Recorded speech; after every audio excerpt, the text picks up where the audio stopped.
In the silent, crushing depths of the ancient oceans, where sunlight dies and time forgets, something stirs. Not born of earth, nor raised by the heavens, but spawned from chaos itself. A serpent so vast that it wraps the very world in its coils, its body hidden beneath the dark waters, its hunger as endless as the void. Its name is whispered in fear by gods and mortals alike, Jörmungandr, the World Serpent. And when it rises, the skies will crack, the seas will boil, and the end of all things will begin. This is the tale of Jormungandr, the World Serpent, whose breath heralds doom and whose awakening will shatter the heavens. In the tangled web of Norse mythology, where gods and giants constantly battle for power, there arose a lineage unlike any other, a family of monsters destined to shatter the very fabric of existence. At the heart of this lineage stands Loki, the shapeshifter, neither fully god nor fully giant, a being of cunning, mischief, and chaos. In the dark frozen woods of Jotunheim, Loki lay with Angerboda, the bringer of sorrows, a giantess whose blood ran thick with ancient magic and wild hatred. From their union were born 3 abominations, each more terrifying than the last. First came Fenrir, the monstrous wolf, whose fangs would one day tear the hand from the bravest god. Second came Hel, the half-living queen of the dead, whose realm of mist and shadows would swallow countless souls. And last but greatest came Jörmungandr, the Midgard serpent, a creature whose very existence seemed a cosmic threat. From the moment of their birth, the Aesir, the ruling gods of Asgard, were gripped by a deep, instinctual dread. They saw in these children not just monsters, but omens, living harbingers of their own downfall. Each sibling carried within them the seeds of Ragnarok, the foretold twilight when even the gods would fall. And in Jormungandr, the threat was vast and insidious, a beast with no limit to its hunger, no end to its growth. Thus, before he could reach his full might, the gods made a fateful decision. They would not destroy these creatures, perhaps they could not, but they would cast them far from the ordered world, to slumber and grow in exile. Yet exile would not weaken Jörmungandr. It would give him the world itself as his cradle. The gods knew they could not allow such a creature to roam free. Jörmungandr, even in his youth, radiated a menace that chilled even the bravest warriors of Asgard. And so it was that Odin, the All-Father, ruler of gods and master of wisdom and war, took it upon himself to act.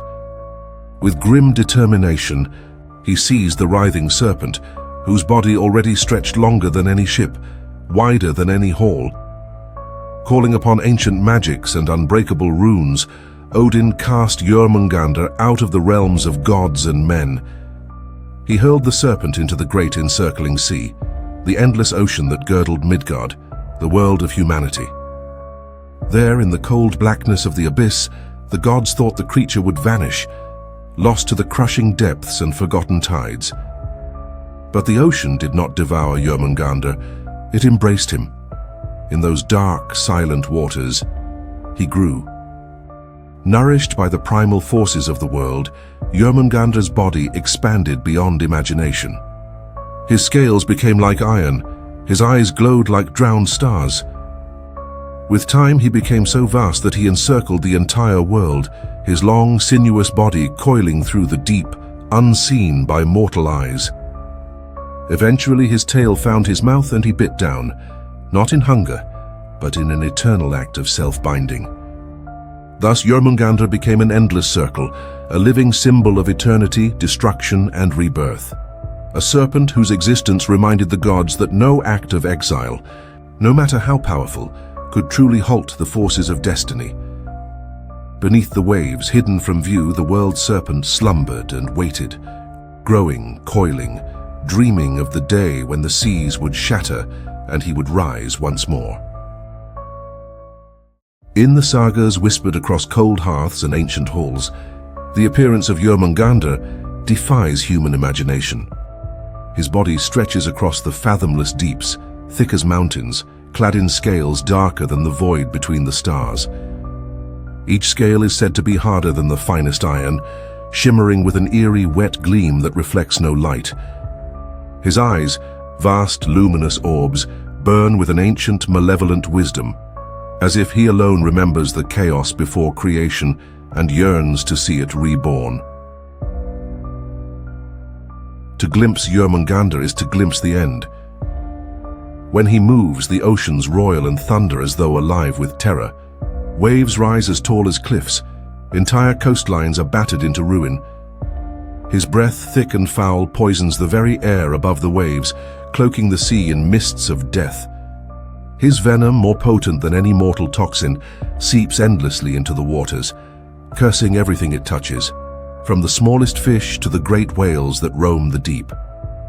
But Jörmungandr is more than a monster of flesh and fang. In Norse cosmology, he is a living embodiment of primal chaos, the dark, destructive forces that gnaw at the edges of the ordered world. He represents the ceaseless cycle of destruction and rebirth, an endless, coiling reminder that nothing, not even the god's dominion, is permanent. Some feared him as the herald of death. Others revered him as the force that would cleanse the world, paving the way for something new. Yet all agreed on one truth. Jörmungandr was no mere creature of the seas. He was a cosmic power, slumbering beneath the waters, dreaming of the day when he would rise and the old world would drown in his wake. Among the gods of Asgard, none bore a deeper hatred for Jörmungandr than Thor, the Thunderer, protector of Midgard, champion of humanity, and slayer of giants. Their fates, it is said, were bound together from the moment the serpent first sank beneath the waves. For Thor, Jörmungandr represented everything he had sworn to fight against: chaos, destruction, and the doom of the mortal world. And for Jörmungandr, Thor was the storm on the horizon, the god whose hammer would one day rain death upon him. Their enmity was written into the bones of the cosmos. One tale, carved into the memory of Norse legend, tells of an encounter that nearly shattered the world itself. Thor, traveling with the giant Hymir, agreed to go on a fishing expedition upon the vast, dark sea. Armed with a massive ox head for bait, a gory offering to lure something monstrous, Thor cast his line far into the deep. The boat rocked violently under the weight of something colossal, stirring beneath the waves. From the black abyss, Jörmungandr rose, vast beyond comprehension. His eyes glowed like cold fire, and venom dripped from his fangs, sizzling as it touched the sea. Thor's line went taut, and with a bellow that split the heavens, the god began to haul the beast upward. His muscles strained, the boat buckled, and the very ocean seemed on the verge of being ripped apart. At last, the World Serpent's monstrous head breached the surface. Thor seized Mjolnir, his enchanted hammer, and readied the killing blow, a strike meant to end the threat forever. But Hymir, paralyzed by fear at the sight of the serpent, acted in desperation. He slashed the fishing line, severing the link between god and monster. With a deafening roar, Jörmungandr sank once more into the depths, vanishing into the black waters. The sea grew still again, but the hatred between Thor and the serpent burned hotter than ever. Their battle had only been delayed, not denied. Both knew that their final reckoning was written in the strands of fate, a clash that would shake the 9 worlds to their foundations, duel that could only end in mutual destruction. Destiny had already drawn its sword, and neither Thor nor Jörmungandr could escape its blade. In the ancient prophecies of Norse seers, a day was foretold, a day when the heavens themselves would bleed and the world would be torn apart at the seams. This day is called Ragnarok, the twilight of the gods. When Ragnarok arrives, the bonds of the world will break, mountains will collapse, the stars will vanish, and the sun will blacken and die. Amidst this chaos, the sea will rage with unnatural fury, and from its depths, Jörmungandr will stir. With a roar that shatters mountains, the World Serpent will rise, his immense body thrashing across the seas, sending monstrous waves crashing over the lands of men and gods alike. His venom will pour into the skies, darkening the air, poisoning earth, water, and fire. No being, mortal or divine, will remain untouched by the serpent's corruption. And in the midst of this ruin, Thor, the champion of Asgard and protector of mankind, will face his ancient foe one final time. The clash will be apocalyptic. Thunder will crack the heavens as Mjolnir strikes against Jörmungandr's titanic form. The ground itself will buckle under the ferocity of their battle. Blow after blow, thunder and venom, storm and shadow, until at last Thor will land the killing strike. His hammer will crush Jörmungandr's skull, and the World Serpent will die, his death throes shaking the oceans and shattering the mountains. But victory comes at a terrible cost. As Thor staggers away from the fallen serpent, the venom he inhaled seeps through his veins like liquid fire. He will manage to take only 9 steps before collapsing to the ground, lifeless. In death, Jörmungandr will claim his final bitter triumph, the slayer of gods, the breaker of worlds. Thus, the ancient cycle comes full circle. The serpent, who once bit his own tail in eternal hunger, fulfills his destiny, ending not just himself but dragging the greatest of the gods into the abyss alongside him. Though the old gods have long since faded into myth, Jörmungandr's shadow lingers across time, coiling through art, literature, and the collective imagination of humanity. In the age of the Vikings, his presence loomed large. Carved into ancient runestones, engraved onto amulets and whispered about in fireside tales, the image of the serpent encircling the world spoke to a culture that lived, and often died, at the mercy of nature's fierce, unpredictable forces. Jörmungandr symbolized inescapable fate, a reminder that no fortress, no blade, no divine favor could ultimately shield mortals from the great forces of destruction and renewal. He was a harbinger not merely of death, but of the end of all things, and perhaps their rebirth. In art and storytelling, the World Serpent's endless circle, tail in mouth, came to echo the ancient idea of the Ouroboros, the snake eating its own tail, a symbol of eternity, infinity, and the cyclical nature of existence. While the Ouroboros often represents a more neutral or positive cycle, Jörmungandr's version is darker, marked by chaos, corruption, and the certainty that endings are inevitable. In the modern age, Jörmungandr has risen again, reborn through the pages of fantasy novels, the scripts of films, and the quests of video games. Authors and creators evoke his imagery to tap into something primal, the fear of an unstoppable doom, the allure of an ancient enemy sleeping just beyond the horizon. From high fantasy sagas to gritty apocalyptic tales, Jörmungandr's story resonates with audiences who still wrestle with the same eternal questions. What lies beyond the edges of our world? Can chaos ever truly be tamed?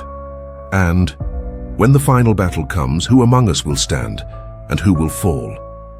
Even today, when we look out at the vast, untamable seas, or peer into the darkness of an uncertain future, we may yet feel the tremor of something vast, ancient, and patient, stirring beneath the surface.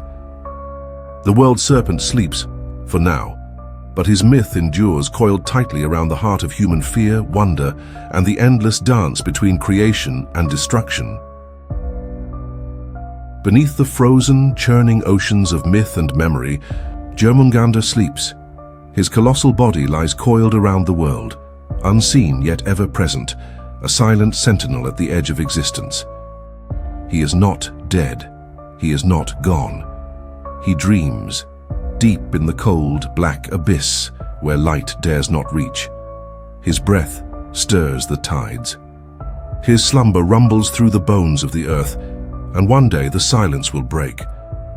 One day, when the sky is torn asunder and the seas rebel against the land, the World Serpent will rise. His body will churn the oceans into mountains. His venom will burn the skies to ash. His roar will shatter cities and wake the dead. The old prophecies promise no salvation, no escape, only the grim certainty that when Jörmungandr moves, the age of gods and men will end. But in that end, there is also the whisper of a beginning. For in Norse belief, even Ragnarok, even the death of worlds, is not final. After the great serpent's last breath, after Thor's final fall, a new world will rise from the ruins, green and pure, bathed in the light of a newborn sun. Life will return. The endless cycle, destruction, rebirth, destruction again, will continue. Jörmungandr's legacy is not merely one of terror and ruin. It is the legacy of change, of inevitability, of the unstoppable march of time. He reminds us that all things, even the gods themselves, are bound by fate's unbreakable thread, and that from the ashes of the old, something new will always emerge.